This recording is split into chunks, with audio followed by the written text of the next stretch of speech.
하시고 사도신경으로 신앙 고백하도록 하시겠습니다. 묵도하겠습니다.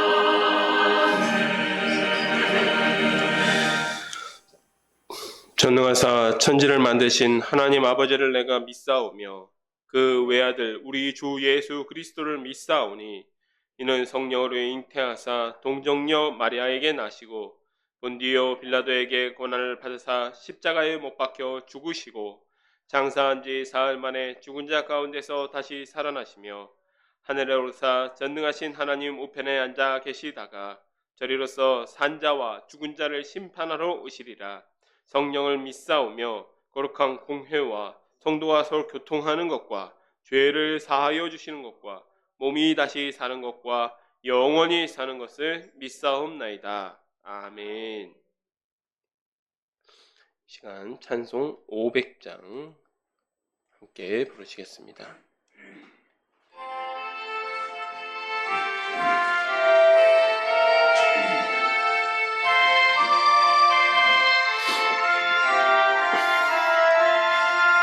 물 위에 생명줄 던지어라. 누가 저 형제를 구원하랴. 우리의 가까운 형제이니 이 생명줄 그 누가 던지려나.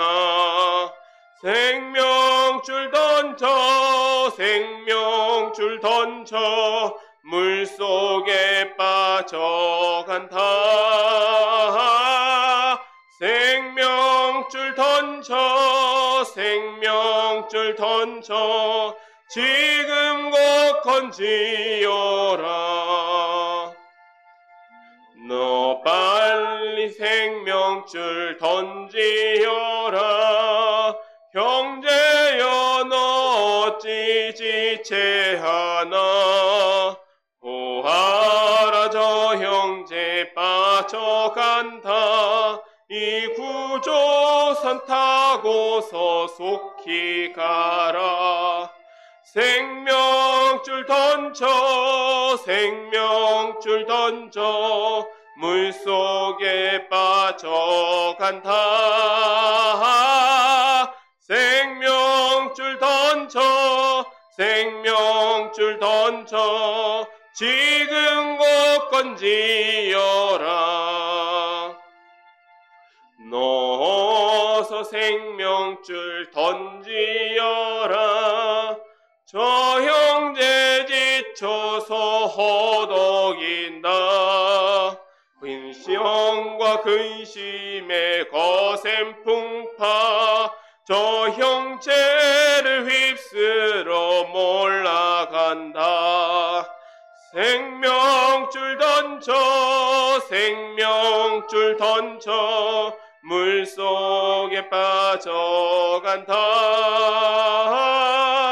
생명줄 던져 생명줄 던져 지금 곧 던지어라.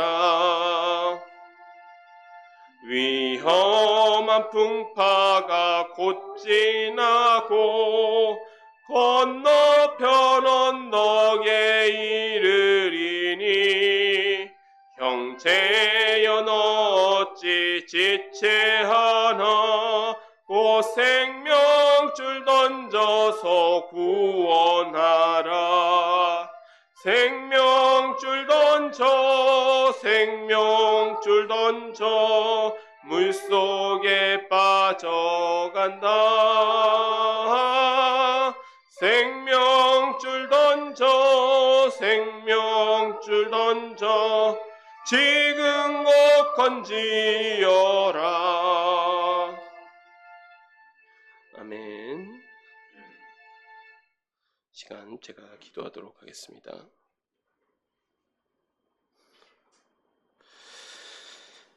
거룩하신 하나님 아버지, 항상 두려운 심판의 날로 임하셔도 조금도 할 말이 없는 저희에게 늘 은혜와 사랑을 베풀어 주심을 감사합니다.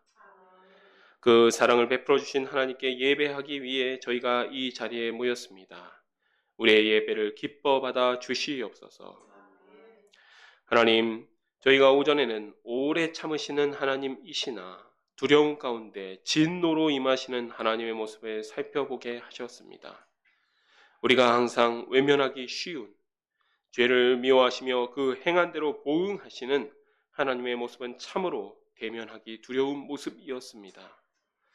그러나 심판 중에서도 긍휼을 잊지 않으시고 숨겨두시는 은혜를 발견하기도 했습니다.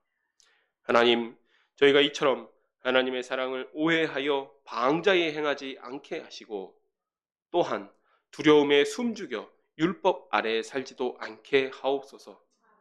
오직 하나님을 경외하며 마음과 뜻과 힘을 다하여 주 우리의 하나님을 사랑하게 하옵소서. 사랑하는 아버지, 이 시간은 예레미야 애가서의 남은 부분을 살펴보고자 합니다. 이 책을 기록한 하나님과 예레미야의 마음에 완전히 공감하게 하시고 말씀을 깨닫는 지혜를 주옵소서. 또한 성경을 읽어가며 지식만 높아지는 것이 아니라 하나님과 이웃을 사랑하는 마음이 깊어지기를 소원합니다. 예수님의 이름으로 기도합니다. 아멘.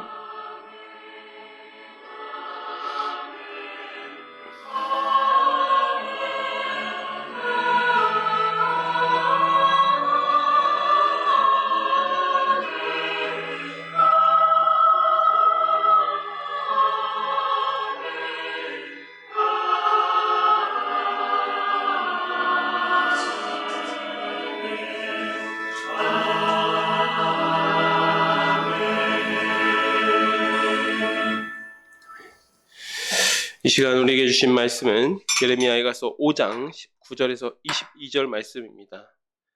예레미야에가 5장 19절에서 22절 말씀입니다. 구약성경 1150페이지에 있습니다. 제가 봉독해 드리도록 하겠습니다. 여호와여, 주는 영원히 계시오며 주의 보좌는 대대에 이르나이다. 주께서 어찌하여 우리를 영원히 잊으시오며 우리를 이같이 오래 버리시나이까. 여호와여, 우리를 주께로 돌이키소서. 그리하시면 우리가 주께로 돌아가겠사오니 우리의 날들을 다시 새롭게 하사 옛적 같게 하옵소서. 주께서 우리를 아주 버리셨사오며 우리에게 진노하심이 참으로 크시니이다. 아멘. 네, 우리가 오전에는 에가서 3장까지 살펴보았습니다. 폐허가 된 예루살렘을 거닐며 어머니가 죽은 자녀를 먹고 하루를 연명하는 참상을 보면서 예레미야는 애가를 불렀습니다. 어찌하여 이 지경까지 오게 되었는지 비통하게 노래했지만 현실은 처참하기 그지없었습니다. 그러나 예레미야는 자기의 평생 사역이 물거품이 된 것에만 슬퍼하는 것이 아니라 자기 백성을 위해 다시금 소망을 노래합니다. 하나님과의 관계의 회복을 위해서 회개를 권면합니다. 우리 오후 시간에는 남은 4장과 5장을 살펴볼 것입니다. 예레미야는 4장에서 다시 예루살렘의 참생을 노래하고 5장에서는 하나님께 긍휼을 구하는 기도를 합니다. 이 말씀을 통해 하나님과 예레미야가 느끼는 슬픔뿐만 아니라 자기 백성을 위해서 끝까지 씨름하는 그 기도에도 함께 공감할 수 있기를, 공감하게 되는 우리 샤론의 가족이 되기를 축복합니다. 4장 말씀입니다. 이 4장은 이제 1장, 2장에서 언급했던, 그러니까 이미 함께 한번 이야기했던, 노래했던 그 내용을 다시 한번 함축적으로 이야기하고 있는 내용입니다. 슬프다. 어찌 그리 금이 빛을 잃고 순금이 변질하였으며 성수의 돌들이 거리 어기마다 쏟아졌는고. 순금에 비할 만큼 보배로운 시온의 아들들이 어찌 그리 토기장이가 만든 질 항아리 같이 여김이 되었는고. 들깨들도 젖을 주어 그들의 새끼를 먹이나 딸내 백성은 잔인하여 마치 광야의 타조 같도다. 젖먹이가 목말라서 혀가 입천장에 붙으며 어린아이들이 떡을 구하나 떼어줄 사람이 없도다. 맛있는 음식을 먹던 자들이 외롭게 거리거리에 있으며 이전에는 붉은 옷을 입고 자라난 자들이 이제는 걸음더미를 안았도다. 전에 소돔이 사람의 손을 대지 아니하였는데도 순식간에 무너지더니 이제는 딸내 백성의 죄가 소돔의 죄악보다 무겁도다. 전에는 존귀한 자들의 몸이 눈보다 깨끗하고 젖보다 희며 산호들보다 붉어 그들의 윤택함이 갈아서 빛낸 청옥 같더니 이제는 그들의 얼굴이 숯보다 검고 그들의 가죽이 뼈들에 붙어 막대기같이 말랐으니 어느 거리에서든지 알아볼 사람이 없도다. 칼에 죽은 자들이 주려 죽은 자들보다 나음이 토지 소산이 끊어짐으로 그들이 찔림 받은 자들처럼 점점 쇠약하여 가미로다. 날내 백성이 멸망할 때 자비로운 부녀들이 자기들의 손으로 자기들의 자녀들을 삶아 먹었도다. 자, 1절 보면 슬프다. 역시 에카 어찌하여로 시작하고 있습니다. 어찌 그리 금이 빛을 잇고 순금이 편질하였으며 성소의 돌들이 거리 오기마다 쏟아졌는고. 이 성소가 침탈되고 이 성전의 기물들이 약탈되었음을 이야기하고 있죠. 또 3절을 보면 들깨들도 젖을 주어 그들의 새끼를 먹이나 딸 내 백성은 잔인하여 마치 광야의 타조 같다라고 이야기하고 있어요. 이거는 굶어 죽는 아이들을 방치하는 모습을 이 타조에 비유하고 있습니다. 그런데 이게 이제 이때 당시 사람들의 이런 이 편견이라고 해야 될지 아니면 이 타조에 대한 관념이 이렇습니다. 굉장히 잔인하고 새끼를 돌보지 않는, 심지어 하나님께서도 이렇게 한번 언급하신 적이 있습니다. 한번 잠깐 살펴보았으면 좋겠는데요. 욥기 39장입니다. 욥에게 하나님께서 하나님의 그 창조의 권능을 가지고 너는 대장부처럼 서서 한번 대답해 보아라 라고 말씀하신 후에 하시는 말씀입니다. 네. 욥기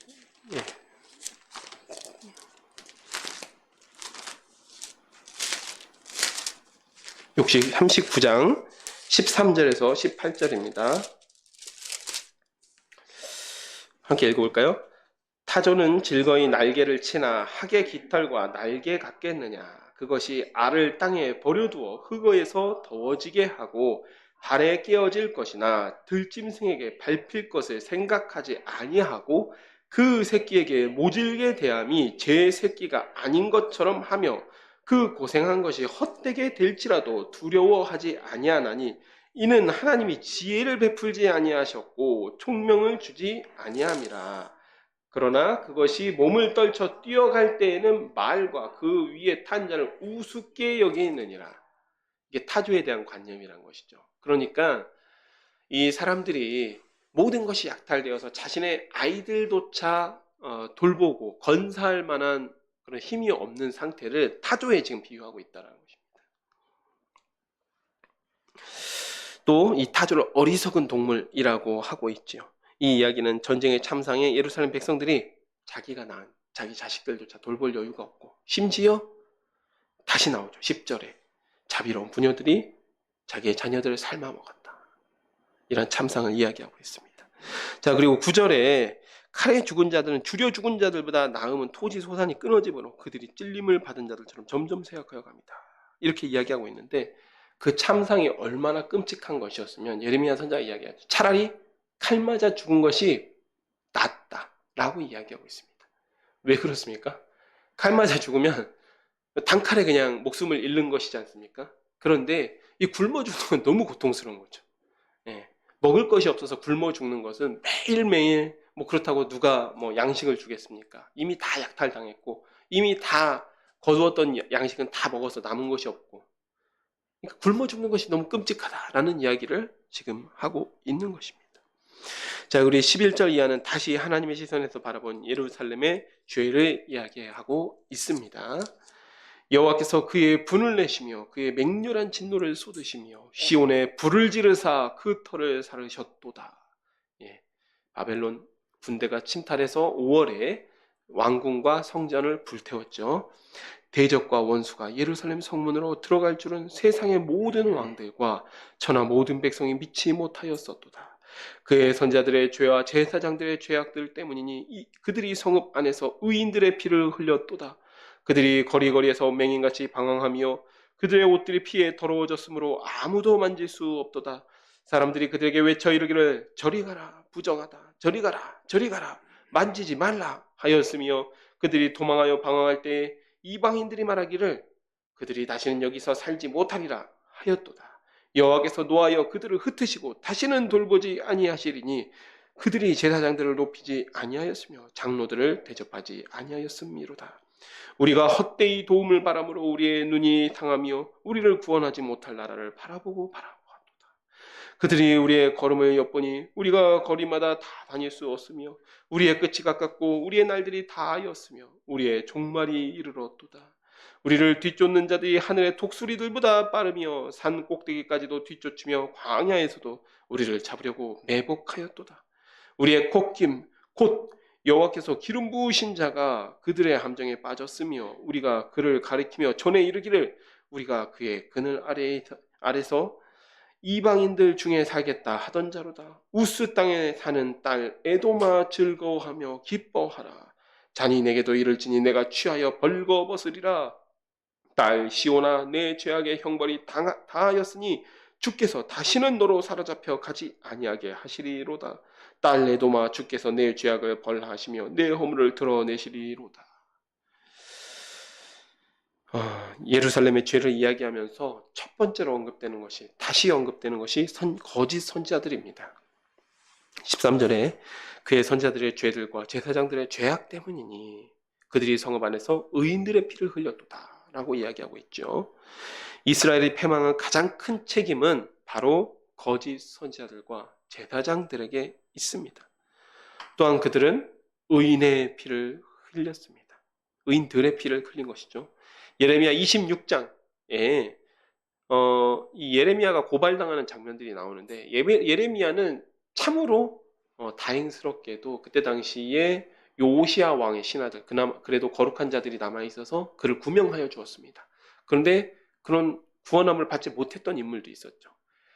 기억하시겠지만 우리야라고 하는 그 다윗의 장군 우리야 말고 우리야라고 하는 선지자가 있었습니다.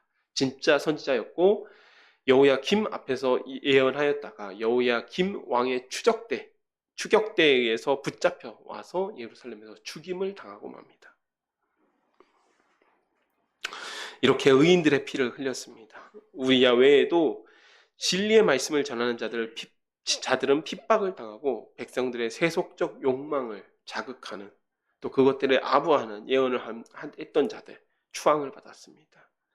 결국은 거짓 선지자들과 제사장들의 죄가 가장 크지만 그 백성들도 자신의 죄과대로 돌려받은 것입니다. 그리고 이스라엘 두 번째 죄, 이것도 또다시 이야기 나오는 건데 의지해야 할 뿐 그 하나님을 의지한 것이 아니라 이방 나라를 의지했다라고 이야기하고 있습니다. 17절에 우리가 헛되이 도움을 바람으로 우리의 눈이 상하며 우리가 구원하지 못할 나라를 바라보고 바라보았도다라고 이야기하고 있습니다. 이미 이사야 때부터 뭐라고 이야기하였습니까? 애굽을 의지하지 말라. 그렇게 이야기했죠. 하지만 끝끝내 애굽을 의지하고 그래서 이사야 때부터 애굽을 의지하지 말라 했지만 끝끝내 애굽을 의지하였습니다. 그리고 밤 바벨론 동맹들을 의지하였죠. 그러다 멸망합니다.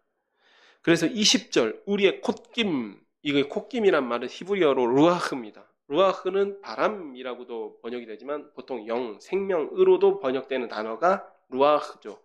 그런데 코의 생명, 이 코의 생명이라는 뜻이죠. 코의 생명. 그러니까 그만큼 일단 우리 이 백성의 가장 핵심적인 인물, 즉 기름 부은 자 시드기야가 그들의 함정에 빠졌다고 이야기하고 있습니다. 밤 바벨론 동맹의 함정에 빠졌습니다. 즉 밤 바벨론 동맹도 이미 순진한 히드기야를 꼬여낸 거지 사실은 바벨론한테 게임이 안 되는 걸 알고 있었던 것이죠. 그러니까 히드기야를 꼬여내서 얼굴마담으로 내세우고 이 바벨론 제국의 분노를 다 입게 만든 것입니다. 그래서 유다 왕들의 치하에서는 그렇게 만들었다고 했는데 이 뒷부분을 보면요. 우리가 그의 그늘 아래에서 이방인들 중에 살겠다 하던 자로다 이렇게 이야기하고 있습니다. 즉 이때 당시에 역대 유대 왕들, 그러니까 여호아하스 이후로 여호야김, 여호야긴, 시드기야까지 모두 다 신애굽 정책을 피고 있었죠. 그러니까 그 왕들의 영도 하에는 우리가 그 이방인들과도 함께 살 마음이 있다. 바벨론 아니면 된다. 우리 이방인들과도 같이 살겠다. 이 백성들이 이런 마음으로 시드기야와 함께 하고 있었다라는 이야기입니다.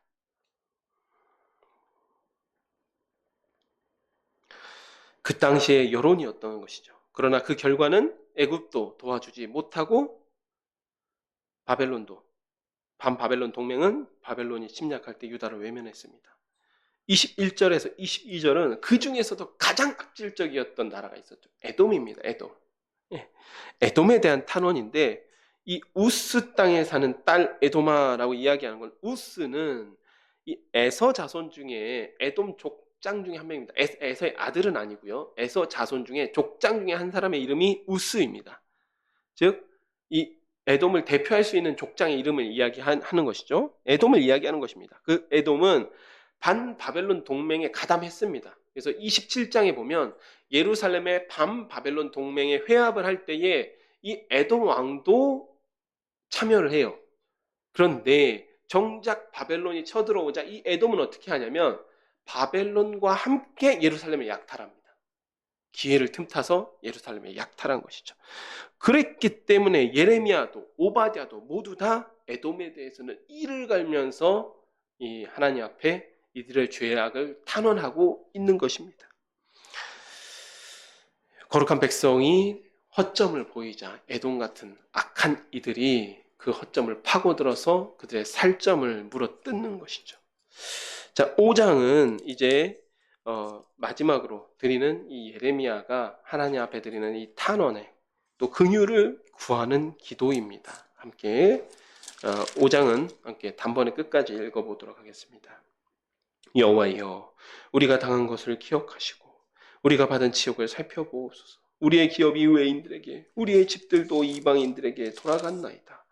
우리는 아버지 없는 고아들이 오며 우리의 어머니는 과부들 같으니 우리가 은을 주고 물을 마시며 값을 주고 나무를 가져오며 우리를 뒤쫓는 자들이 우리의 목을 눌러 싸우니 우리가 기진하여 쉴 수 없나이다. 우리가 애굽 사람과 아수르 사람과 악수하고 양식을 얻어 배불리고자 하였나이다.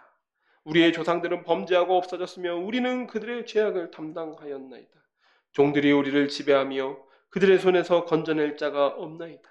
광야에는 칼이 있으므로 죽기를 무릅써야 양식을 얻사오니 굶주림의 열기로 말미암아 우리의 피부가 아궁이처럼 검으니이다. 대적들이 시온에서 부녀들을 유다 각 성읍에서 처녀들을 욕보였나이다. 지도자들은 그들의 손에 매달리고 장로들의 얼굴도 존경을 받지 못하나이다. 청년들이 맷돌을 지며 아이들이 나무를 지다가 엎드려 지우며 노인들이 다시 성문에 앉지 못하며 청년들은 다시 노래하지 못하나이다. 우리의 마음에는 기쁨이 그쳤고 우리의 춤은 변하여 슬픔이 되어 싸우며 우리의 머리에서는 면류관이 떨어져 싸우니 오호라 우리의 범죄 때문이니이다. 이러므로 우리의 마음이 피곤하므로 이러므로 우리의 눈들이 어두우며 시온 산이 황폐하여 여우가 그 안에 노나이다. 여호와여, 주는 영원히 계시오며 주의 보좌는 대대에 이르나이다. 주께서 어찌하여 우리를 영원히 잊으시오며 우리를 이같이 오래 버리시나이까? 여호와여, 우리를 주께로 돌이키소서. 그리하시면 우리가 주께로 돌아가겠사오니 우리의 날들을 다시 새롭게 하사 옛적 같게 하옵소서. 주께서 우리를 아주 버리셨사오며 우리에게 진노하심이 참으로 크시니이다. 자, 1절 여호와여, 우리가 당한 것을 기억하시고 우리가 받은 치욕을 살펴보옵소서. 우리의 기업이 외인들에게 우리의 집들이 이방인들에게 돌아갔나이다. 또 6절 우리가 애굽 사람과 아수르 사람과 악수하고 양식을 얻어 배불리고자 하였나이다. 이렇게 이야기하고 있습니다. 즉 무슨 얘기입니까? 아까 똑같죠? 애굽과 아수르 강대국들의 눈치는 기가 막히게 살폈습니다. 그렇지만 정작 중요한 하나님의 마음은 살피지 못했습니다. 일찍이 호세아 선지자는 호세아서 7장 11절에 이렇게 이야기했습니다. 에브라임은 어리석은 비둘기같이 지혜가 없어서 애굽을 향하여 부르짖으며 아수르로 가는도다. 즉 북이스라엘 때부터 시작되었던 이 문제를 여전히 해결하지 못해서 유다도 똑같이 이러다가 망했다라고 얘기하고 있어요. 강대국의 행보, 지금 당장 그들의 생존에 직결되기 때문에 애굽의 행보, 아수르의 행보, 바벨론의 행복에는 기가 막히게 촉각을 곤두세우면서 정작 역사를 주관하시는 전능하신 하나님께는 무관심하기만 합니다. 하나님의 백성이 하나님께 무관심하니 점점 하나님께로부터 멀어져 갈 수밖에 없죠. 자, 그래서 결국 이렇게 멸망당하고 나서는 어떻게 되냐? 보호할 만한, 보호해 주신 하나님의 그 보호하심이 없으니까 9절에 광야에 칼이 있다. 이 말은 나라가 무너지니 광야에 살던 그 유목민들조차도 수시로 이스라엘 백성을 약탈한다는 이야기입니다. 주로 예레미야 49장에 등장했던 나라들입니다. 에돔, 그리고 게달, 하솔, 이런 나라들이 이제 유목민족이었거든요. 이 사람들이 와서 약탈해갔다는 것이죠. 그래서 선자의 마지막 간구가 21절, 여호와여 우리를 주께로 돌이키소서. 그리하면 우리가 주께 돌아가겠사오니 우리의 날들을 다시 새롭게 하사 옛적 같게 하옵소서. 주께서 우리를 아주 버리셨사오며 우리에게 진노하심이 참으로 크시니이다. 마지막으로 하나님의 긍휼을 구하며 마무리하고 있습니다. 여기까지 해서 예레미야 애가가 끝이 납니다.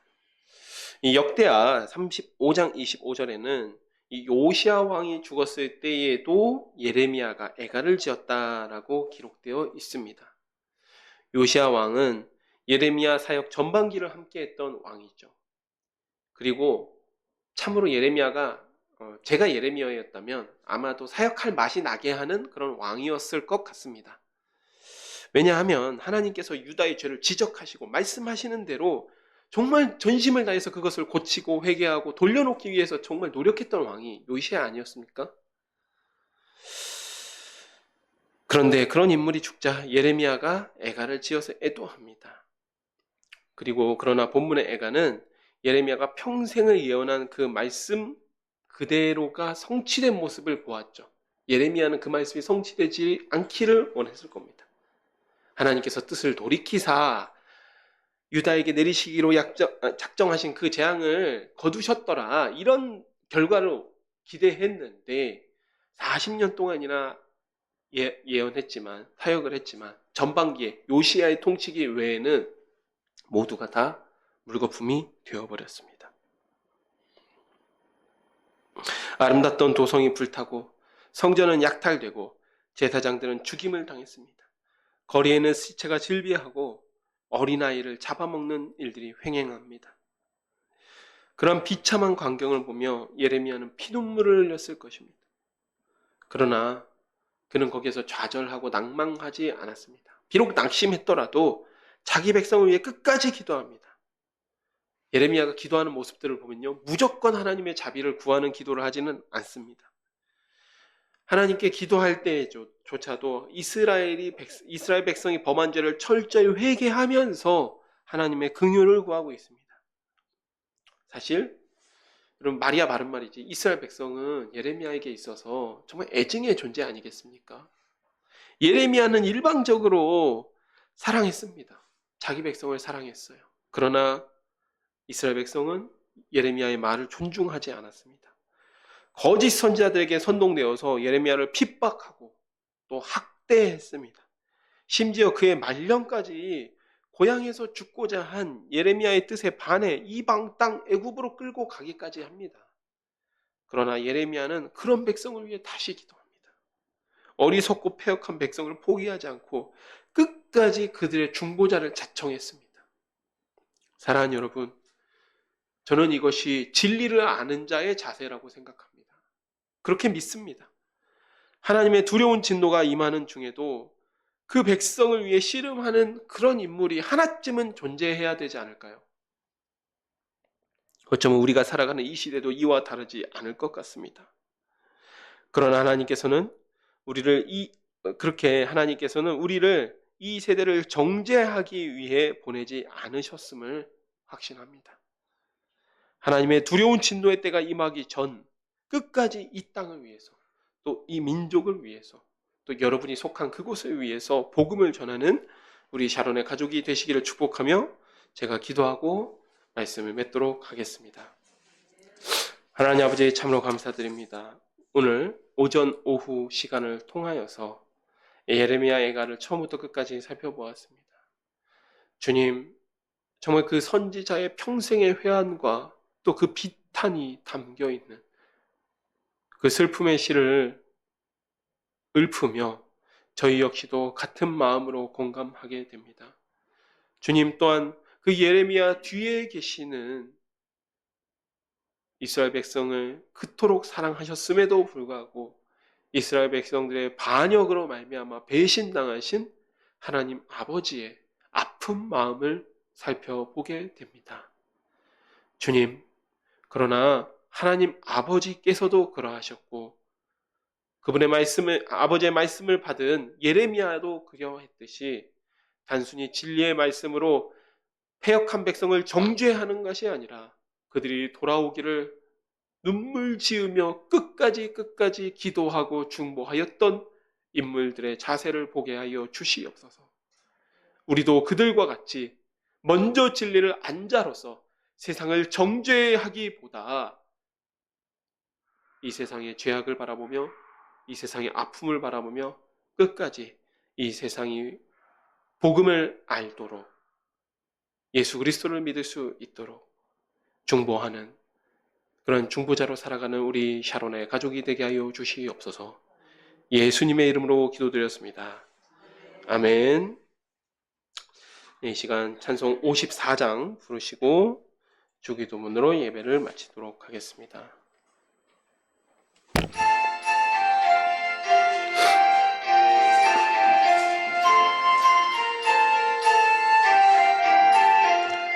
주여 복을 구하오니 편히 가게 하시고 사람마다 죄인해로 이기도록 하시고 광야 같은 세상에서 항상 인도하소서.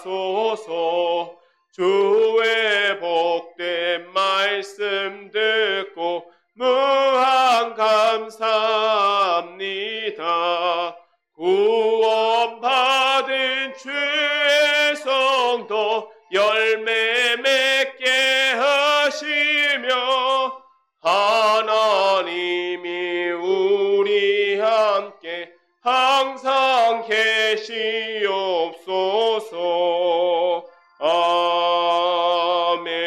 아멘.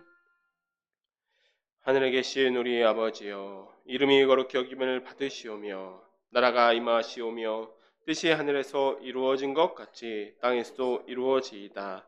오늘 우리에게 일용할 양식을 주시옵고 우리가 우리에게 죄 지은 자를 사하여 준 것 같이 우리 죄를 사하여 주옵고 우리를 시험에 들게 하지 마시옵고 다만 악에서 구하시옵소서. 대개 나라와 권세와 영광이 아버지께 영원히 있사옵나이다. 아멘.